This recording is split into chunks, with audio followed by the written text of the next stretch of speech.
तो ये रियलिटी दिखा रहा है और ये सब्जेक्ट आज तक किसी ने टच नहीं किया था और जब ये सब्जेक्ट हम लोगों के पास आया तो हम खुद ब्लोन अवे हो गए कि ऐसा भी हो रहा है और we should be little very alert. ਤੁਹਾਡੇ ਨਾਲ ਕਦੀ छोटा मोटा स्कैम होया है? बनारस से बिलोंग करती हूँ और मेरी मम्मी जो है प्रिंसिपल है और मेरे पिताजी क्रिमिनल लॉयर हैं। कुछ नहीं हो सकता फिर तो कुछ नहीं हो सकता। मेरा एक अकाउंट है और उसमें अचानक से मेरे पास लाखों रुपए ट्रांसफ़र हो गए थे। मेरे साथ ऐसा हुआ है। ओके, तो मैंने कहा कि मैं हमेशा ना हनुमान जी से बहुत बातें करती हूँ, तो मैं सुबह उठी, मैंने कहा ये अचानक से मेरे अकाउंट में इतना पैसा कैसे आ गया। मैंने कहा यार हनुमान जी ने दे दिया, अब मैं शॉपिंग करने के लिए जा रही हूँ। ਅੱਛਾ, ਇਸ ਪ੍ਰੋਜੈਕਟ ਦੀ ਜਿਹੜੀ ਜਦੋਂ ਅਮਾਉਂਟ ਸਾਈਨਿੰਗ ਅਮਾਉਂਟ ਜਾਂ ਜਿੱਦਾਂ ਵੀ ਮਿਲਦੀ ਹੁੰਦੀ ਹੈ ਜਾਂ ਹਾਫ ਪੇਮੈਂਟ ਵਟਐਵਰ, ਉਦੋਂ ਜਦੋਂ ਮਿਲੀ ਸੀ ਉਦੋਂ ਲੱਗਿਆ ਸੀ ਕਿ ਇਹ ਤਾਂ ਨਹੀਂ ਸਕੈਮ ਹੈਗਾ, ਇਹ ਤਾਂ ਠੀਕ ਹੈ, ਇਹਦੇ ਲਈ ਤਾਂ ਨਹੀਂ ਨਾ ਕਰ ਦੇਣਗੇ ਇਹ। जब आप दिल से ऑनेस्ट होते हो और आप लोगों को रिस्पेक्ट देते हो तो अपने आप रिस्पेक्ट आपको मिलती है और लोग आपके पैसे रोकते नहीं है, बोलते हैं ले लो भाई। और जब बॉम्बे पहुंची तो सीरियल मिलने लगे और इतना पैसा कमाने लगी तो मेरी मम्मी को भी रियलाइज़ हुआ कि ये तो सीरियस प्रोफेशन है। तो टीवी ने मुझे बहुत कुछ दिया है। ਪੰਜਾਬ ਦਾ ਤੁਹਾਨੂੰ ਸਭ ਤੋਂ ਬੈਸਟ ਚੀਜ਼ ਜਾਂ ਸਭ ਤੋਂ ਪਿਆਰਾ ਕੀ ਲੱਗਦਾ ਆ? पंजाब के लोग बहुत अच्छे हैं यार। कोई मुझसे पूछ रहा था कि बनारस और पंजाब में क्या कॉमन लगता है, मुझे लगता है कि मस्त है लोग। ਸਤਿ ਸ਼੍ਰੀ ਅਕਾਲ ਜੀ ਸਾਰਿਆਂ ਨੂੰ, ਮੈਂ ਮਨੀਸ਼ਾ ਰੋਜ਼ਾਨਾ ਸਪੋਕਸਮੈਨ ਤੇ ਸਵਾਗਤ ਕਰਦੀ ਹਾਂ। ਬਹੁਤ ਹੀ ਪਿਆਰਾ ਪ੍ਰੋਜੈਕਟ ਦਾ ਨੈਟਵਰਕਰ ਆ ਰਿਹਾ ਜਿਹਦੇ ਵਿੱਚ ਬਹੁਤ ਸੋਹਣੇ ਸੋਹਣੇ ਕਿਰਦਾਰ ਤੁਹਾਨੂੰ ਦੇਖਣ ਨੂੰ ਮਿਲਣਗੇ। ਸੋ ਵਿੰਦਿਆ ਮੈਮ ਸਾਡੇ ਨਾਲ ਨੇ, ਉਹਨਾਂ ਨਾਲ ਗੱਲਬਾਤ ਕਰਾਂਗੇ ਕਿ ਉਹਨਾਂ ਦਾ ਕਿਰਦਾਰ ਇਹਦੇ ਵਿੱਚ ਕਿਵੇਂ ਦਾ ਹੋਣ ਵਾਲਾ ਹੈ। ਸਤਿ ਸ਼੍ਰੀ ਅਕਾਲ ਮੈਮ। सत श्री अकाल।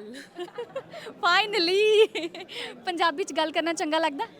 मैनू पंजाबी आंदी नहीं है पर मैनू गल करना पसंद है। ਮੈਨੂੰ ਗੱਲ ਕਰਨਾ ਪਸੰਦ ਹੈ, ਇਹ ਚੰਗੀ ਗੱਲ ਹੈ।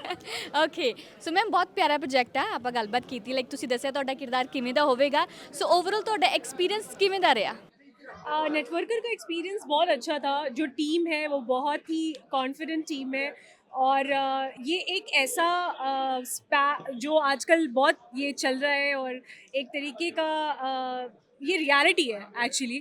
और अभी कुछ दिनों पहले भी मैंने सुना था कि एक बहुत बड़ी कंपनी है जो कि किसी मेट्रो सिटी में थी और अचानक से 5 साल के बाद भाग गई और लोगों के बहुत पैसे इन्वेस्टेड थे उसमें और लोग हैरान रह गए कि ऐसा कैसे हो गया और अचानक से चली गई। तो आज भी ये सब चीज़ें हो रही हैं, तो ये रियलिटी दिखा रहा है और ये सब्जेक्ट आज तक किसी ने टच नहीं किया था और जब ये सब्जेक्ट हम लोगों के पास आया तो हम खुद ब्लोन अवे हो गए कि ऐसा भी हो रहा है और we should be little very alert कि ऐसे चीज़ों में इन्वेस्टमेंट ना करें, क्योंकि जो पैसे आपके पास रखे हैं डबल तो होंगे लेकिन जब ट्रिपल होने की बारी आएगी तो अचानक से सब गायब हो जाते हैं। ਇਟਸ ਅ ਬਿਗ ਸਕੈਮ ਹੈ ਨਾ? Very big scam. ਅੱਛਾ, ਤੁਹਾਡੇ ਨਾਲ ਕਦੀ ਛੋਟਾ ਮੋਟਾ ਸਕੈਮ ਹੋਇਆ ਹੈ ਜ਼ਿੰਦਗੀ ਦੇ ਵਿੱਚ, ਨਾਰਮਲੀ ਪੈਸੇ ਨੂੰ ਲੈ ਕੇ ਜਾਂ ਚੀਜ਼ਾਂ ਨੂੰ ਲੈ ਕੇ ਜਾਂ ਤੁਹਾਡੇ ਆਲੇ ਦੁਆਲੇ ਦੋਸਤਾਂ ਨੂੰ ਲੈ ਕੇ ਕਦੇ? नहीं एक्चुअली क्या है कि मैं बनारस से बिलोंग करती हूँ और मेरी मम्मी जो है प्रिंसिपल है और मेरे पिताजी क्रिमिनल लॉयर हैं।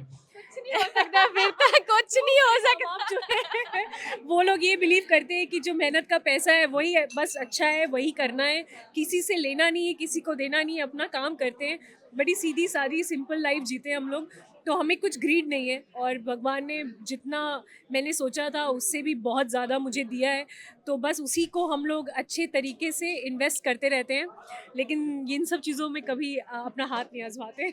ਠੀਕ ਹੈ ਜੀ, ਠੀਕ ਹੈ, ਇਦਾਂ ਦਾ ਸਕੈਮ ਹੋਣਾ ਵੀ ਨਹੀਂ ਚਾਹੀਦਾ। ਅੱਛਾ, ਇੱਕ ਗੱਲ ਹੋਰ, ਇਹ ਥੋੜੀ ਜਿਹੀ ਡਿਫਰੈਂਟ ਆ। ਸਮਟਾਈਮਸ ਨਾ ਸਾਨੂੰ ਸਾਡੇ ਫੋਨ ਤੇ ਮੈਸੇਜ ਆਉਂਦਾ ਵੀ ਇਹ ਇੱਕ ਮੈਸੇਜ ਆ, ਜੇਕਰ ਤੁਸੀਂ 4 ਬੰਦੇ 10 ਬੰਦਿਆਂ ਨੂੰ ਅੱਗੇ ਸੈਂਡ ਕਰੋਗੇ ਤਾਂ ਤੁਹਾਨੂੰ ਕੋਈ ਨਾ ਖੁਸ਼ਖਬਰੀ ਮਿਲੂਗੀ, ਹੈਪੀਨੈਸ ਮਿਲੂਗੀ। ਸੋ ਇਦਾਂ ਦੇ ਮੈਸੇजेस ਤੁਹਾਨੂੰ ਆਉਂਦੇ ਆ ਜਾਂ ਫਿਰ ਤੁਹਾਨੂੰ ਬਹੁਤ ਪੈਸੇ ਮਿਲਣਗੇ ਇਦਾਂ ਦੇ, ਲਾਈਕ ਆ ਤੁਸੀਂ ਲਾਈਕ ਕਰੋਗੇ, ਕਮੈਂਟ ਕਰੋਗੇ? नहीं, एक बार मेरे साथ ऐसा हुआ था कि मेरा एक अकाउंट है और उसमें अचानक से मेरे पास लाखों रुपए ट्रांसफ़र हो गए थे। मेरे साथ ऐसा हुआ है। ओके, तो मैंने कहा कि मैं हमेशा ना हनुमान जी से बहुत बातें करती हूँ, तो मैं सुबह उठी, मैंने कहा ये अचानक से मेरे अकाउंट में इतना पैसा कैसे आ गया। मैंने कहा यार हनुमान जी ने दे दिया, अब मैं शॉपिंग करने के लिए जा रही हूँ।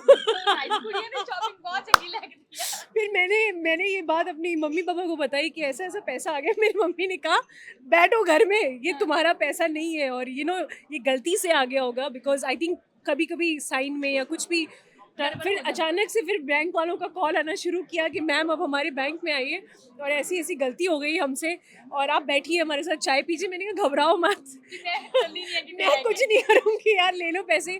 क्योंकि जीवन में एक चीज़ जो मैं अपने माँ बाप से सीखती हूँ वो ये है कि जो आपका नहीं है उसको मत लो, जो आपकी डेस्टिनी में नहीं है उसको आपको लेना ही नहीं चाहिए, क्योंकि वो आज नहीं तो कल वो पैसा गलत ही होता है और वो इधर से नहीं तो उधर से निकल ही जाता है। तो तुरंत वो मैं गई और मैंने वापस साइन किया और लोगों को पैसे दिए, लेकिन जब वो फीलिंग आई ना, वो अच्छा खासा अमाउंट था और वो क्रेडिटेड हुआ और मैंने कहा यार कोई प्रोजेक्ट तो साइन नहीं हुआ और ये अचानक से इतना पैसा कहाँ से आ गया। वो फीलिंग बहुत अच्छी थी। So nice. ਅੱਛਾ ਇਸ ਪ੍ਰੋਜੈਕਟ ਦੀ ਜਿਹੜੀ ਜਦੋਂ ਅਮਾਉਂਟ ਸਾਈਨਿੰਗ ਅਮਾਉਂਟ ਜਾਂ ਜਿੱਦਾਂ ਵੀ ਮਿਲਦੀ ਹੁੰਦੀ ਹੈ ਜਾਂ ਹਾਫ ਪੇਮੈਂਟ ਵਟਐਵਰ, ਉਦੋਂ ਜਦੋਂ ਮਿਲੀ ਸੀ ਉਦੋਂ ਲੱਗਿਆ ਸੀ ਕਿ ਇਹ ਤਾਂ ਨਹੀਂ ਸਕੈਮ ਹੈਗਾ, ਇਹ ਤਾਂ ਠੀਕ ਆ, ਇਹਦੇ ਲਈ ਤਾਂ ਨਹੀਂ ਨਾ ਕਰ देंगे ये। हमारे जो प्रोड्यूसर है, मैं let me tell you one thing, I have been so lucky. मेरे इस इंडस्ट्री में 1 रुपए भी किसी के पास ड्यू नहीं है। सब लोग मुझे या तो मैं जितनी शिद्दत से काम करती हूँ तो लोग रिस्पेक्ट बहुत करते हैं, तो पैसे मेरे पास आ जाते हैं, कोई मेरे पैसे रोकते नहीं है। हमारे जो ये प्रोड्यूसर भी हैं, शूटिंग के 1 दिन पहले सारे पैसे आ गए, ख़त्म होने के 1 दिन पहले उन्होंने बोला कि विंध्या के साथ काम करके it was an absolute honour, और इतना रिस्पेक्ट दी कि वो सारे पैसे आ चुके हैं। तो मैंने कहा कि जब आप दिल से ऑनेस्ट होते हो और आप लोगों को रिस्पेक्ट देते हो तो अपने आप रिस्पेक्ट आपको मिलती है और लोग आपके पैसे रोकते नहीं है, बोलते हैं ले लो भाई, ले लो। ਆਪਣੇ ਆਪ ਸੇ ਸੱਚੇ हैं तो सब कुछ अच्छा ही हो गया है ना। बिल्कुल, हाँ जी बिल्कुल बिल्कुल। ਅੱਛਾ ਟੀਵੀ ਸੀਰੀਅਲਸ ਦੇ ਵਿੱਚ ਕੰਮ ਕਰਨਾ ਜ਼ਿਆਦਾ ਵਧੀਆ ਲੱਗਦਾ ਜਾਂ ਮੂਵੀਜ਼ ਦੇ ਵਿੱਚ ਕੰਮ करना ज़्यादा ਵਧੀਆ लगता? मैं आपको एक बात बताऊं, मैं एक ऐसी एक्टर हूँ जो कि मेरे को तो पता भी नहीं था कि इस लाइन में काम कैसे करते हैं, इस लाइन में पैसे भी मिलेंगे या नहीं पता ना। हाँ, क्योंकि मैं तो छोटे शहर से, छोटे गांव से हूँ, तो हमें क्या पता, हम बॉम्बे बस जाना है, सबने देख लिए कि बनना है, और टीचर पूछ रही है कि आप क्या बनना चाहते हो, तो हम कह रहे हैं भाई हम I want to become moon among stars. तो तो वो क्यूटनेस हमेशा से रही और इनोसेंस रहा, और जब बॉम्बे पहुंची तो सीरियल मिलने लगे और इतना पैसा कमाने लगी, तो मेरी मम्मी को भी रियलाइज़ हुआ कि ये तो सीरियस प्रोफेशन है। तो टीवी ने मुझे बहुत कुछ दिया है, बहुत पैसे कमाए हैं मैंने टीवी से, और मुझे ये पता चला है कि ये प्रोफेशन, लोग जो ऐसा सोचते हैं कि ग्लैमर है और ये है वो है, इसमें ग्लैमर तो सिर्फ आप कह लो 5% वाला मैटर है, बाकी तो 95% सबसे इम्पोर्टेंट तो डेस्टिनी है, आपके स्टार है, प्रारब्ध है कि आप सही लोगों से मिलते तभी मिल पाओगे, क्योंकि अगर आपको कुछ बनना लिखा है, आपकी किस्मत जो है, बच्चा अपनी किस्मत लिख कर आता है। तो मुझे लोग मिलते गए, लोग मेरी मदद करते हैं। अगर आज मैं यहाँ बैठी हूँ अपनी वजह से नहीं हूँ, बहुत सारे लोग हैं जो मुझे बहुत प्यार करते हैं, लोग मुझसे आते हैं, मिलते हैं, कहीं भी मैं शूट करती हूँ उनको पता होता है विंध्या जी यहाँ हैं, खुद से आते हैं मुझसे मिलने के लिए। तो अकेले आप कुछ नहीं कर सकते लाइफ में, तो प्रारब्ध होता है। और ग्लैमर बहुत, मुझे नहीं लगता कि इतना ग्लैमर है, मैं तो कोई ग्लैमर नहीं दिखता मुझे।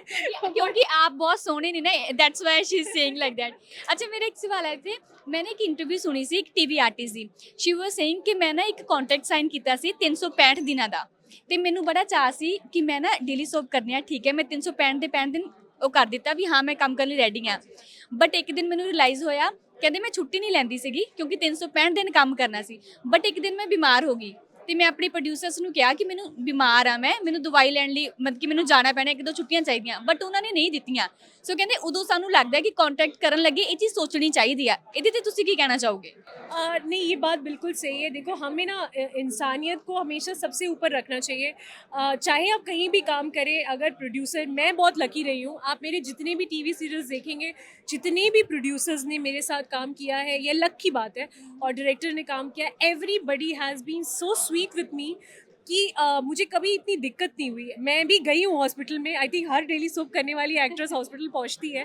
मैं भी गई हूँ हॉस्पिटल, 4 दिन रही हूँ। उस वक्त ट्रैक ऐसा था, मैं 2-2 शोज़ कर रही थी, बहुत थक गई थी। एक दिन अचानक से ब्लैकआउट हो गया और मैं गिर गई, और फिर मुझे हॉस्पिटल में रहना पड़ा था जुहू में। लेकिन वो लोग बहुत कंसिडरेट थे। मैं यही कहना चाहती हूँ कि कोई भी बीमार पड़ सकता है, रूल्स, कॉन्ट्रैक्ट, ये सब किताबी बातें हैं, ये सब पन्ने हैं, किसी की ज़िंदगी से बढ़कर कुछ भी नहीं होता। और अगर कोई इंसान दिल से बहुत प्यार कर रहा है तो यार उसको दिल से प्यार दो।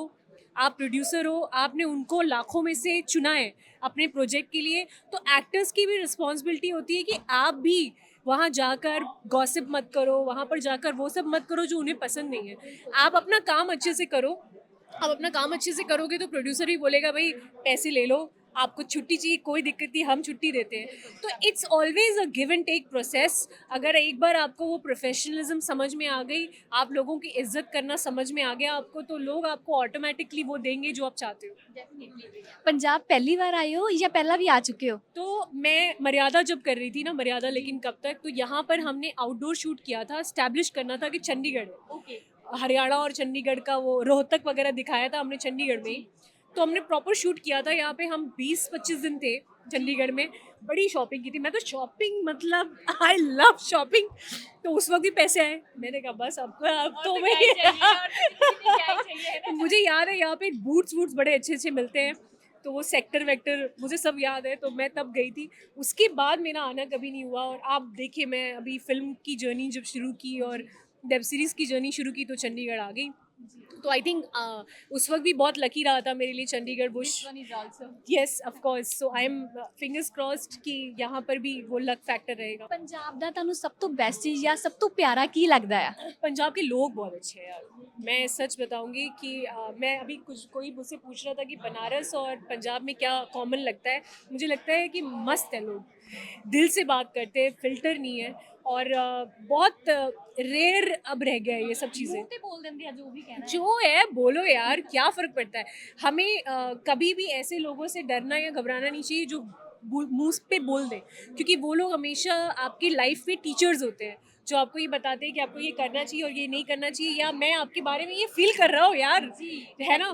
करेक्ट। तो we should be always little, मुझे लगता है जो साइलेंट मैनिपुलेटर्स होते हैं उनसे बचना चाहिए। True, so true. इन्होंने बहुत चंगी गल कहती। Last question but not the least, we want की any 5 tips for girls beauty and health related, any 5 tips. 5 tips, okay, ये अच्छी बात है। 5 टिप्स ये हैं कि आ, यार बोटॉक्स फिलर्स मत कराओ। बहुत यंग लड़कियां आजकल ये सब करा रही हैं, मत करो, अच्छा नहीं है हेल्थ के लिए। और नेचुरल ब्यूटी ना की बात ही अलग होती है। वो जो क्यूटनेस होती है, जो एक्सप्रेशंस आपके चेहरे पे आते हैं, वो बड़ा प्यारा लगता है। और वो हमारी इंडिया की लड़कियों में ना बड़ी कुछ क्यूट चीज़ें हैं जो खो रही हैं, वो खो मत। नेचुरल रखो अपने आप को, जिम जाओ, दौड़ो, अपने मम्मी पापा को बहुत प्यार दो, इज़्ज़त दो, और अपने सपने को जियो, लेकिन बहुत ही मेहनत करो। शॉर्टकट नहीं अपनाना चाहिए, मेहनत करना चाहिए। और और क्या, मतलब लड़कियां तो वैसे ही बहुत भाग्यशाली होती है। तो बस हम अपना एक लक फैक्टर लेकर आते हैं। और लाइफ में फाइनेंशियल डिपेंडेंसी किसी पे मत रखो। खुद अगर 2 लाख रुपए का भी बैग खरीदना है तो किसी से मांगना नहीं है, खुद की मेहनत करो। और फिर कॉलर अप करके जाओ, अपने लिए भी खरीदो और माँ बाप के लिए भी खरीदो, किसी से मांगो मत। तो that's all. Thank you so much and all the very very best. Thank you so much. Thank you so much, thank you. Thank you.